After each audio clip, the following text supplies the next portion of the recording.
I like doing this 2 episodes in one video. It saves me time. Like I said before, uploading videos to YouTube seems to take forever, so kind of cutting that time in half a little bit by doing 2 episodes per video. Episode 5 is major just transition episode. Trying to go from being high with the Punisher to being high with this Elektra storyline. So not a whole lot of action, not necessarily a whole lot going on in it. You see Karen, she's still trying to chase down the Punisher, trying to chase down like the truth behind Frank Castle on the one side. On the other side, you kind of see Matt talking with Elektra, trying to figure out what's going on with her and all that good stuff. There's a lot of flashbacks with where we kind of sort of see, not exactly see, but we kind of sort of see Matt and Elektra's history together, kind of how they know each other, which is one thing that cuts me off of this episode or kind of draws me out of it. Is I'm not a big fan of flashback episodes in pretty much any TV series. It's the one thing that I don't like about the TV series Arrow is that that's all that show is. So the flashback parts kind of I don't necessarily like it. Didn't necessarily care for it a whole lot in the first season even. But anyway, the highlights of this, there is a Ben Urich shout out, which Ben Urich is probably, or not probably, he is my favorite like minor Marvel character. So I loved when he was in the first season. I hated that they killed him off in the first season. I really hated it. If you ever have read the Civil War story and you know this actual story behind it, I thought for sure they were fixing to put him in the new Captain America movie. Like, I thought for sure, because he is sort of a major player. So the fact that they killed him off in the first season really had me upset. I did enjoy the shout out to him, kind of got me a little fangirled inside. But anyway, there was also a Jessica Jones shout out, just, starting to connect the two series there.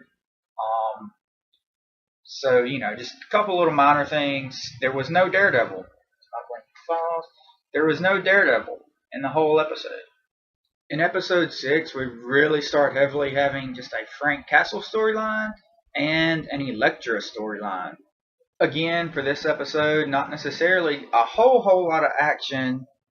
With the Elektra side, we get the Japanese mafia and kind of what it's bringing to the table, starting to transition, starting to build up. You can tell, really starting to build just for the ending of the season. But like I said, we're bringing in that Japanese mafia, trying to see what's going on with it, what they're up to, why they're bad people. Elektra seems to really have a hold on Matt. Like, she seems to just be able to just like manipulate him to do whatever she needs.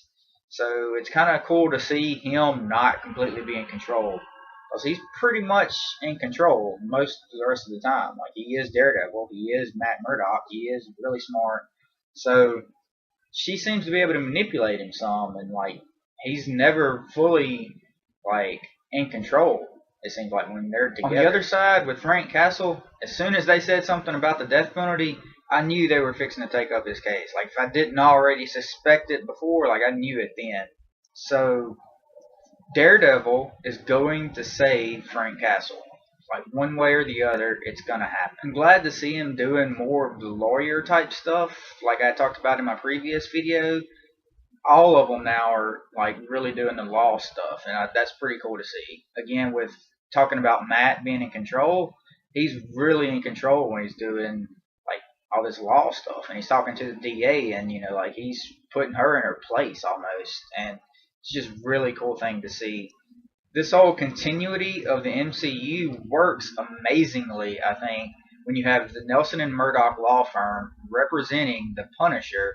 It just works all the way around. It works. One question that I have is, does Frank know about Matt being the Daredevil? It doesn't necessarily ever say anything about it. He doesn't ever seem to give any clues, but I feel like he has to. Like, he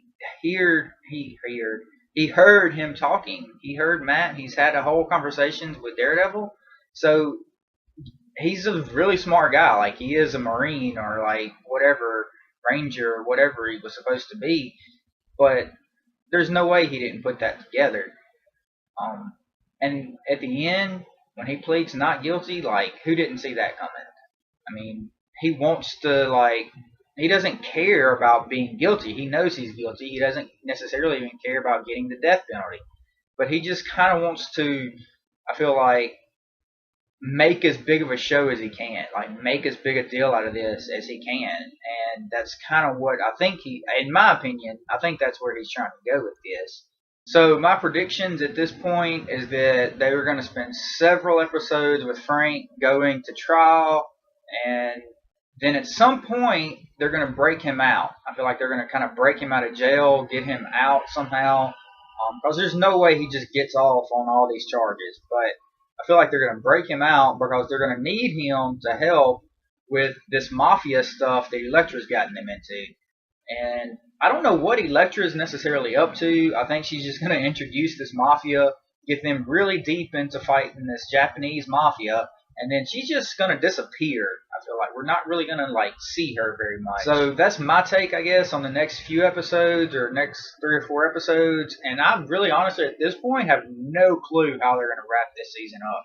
I'm really looking forward to seeing what's going to happen at the end of the season.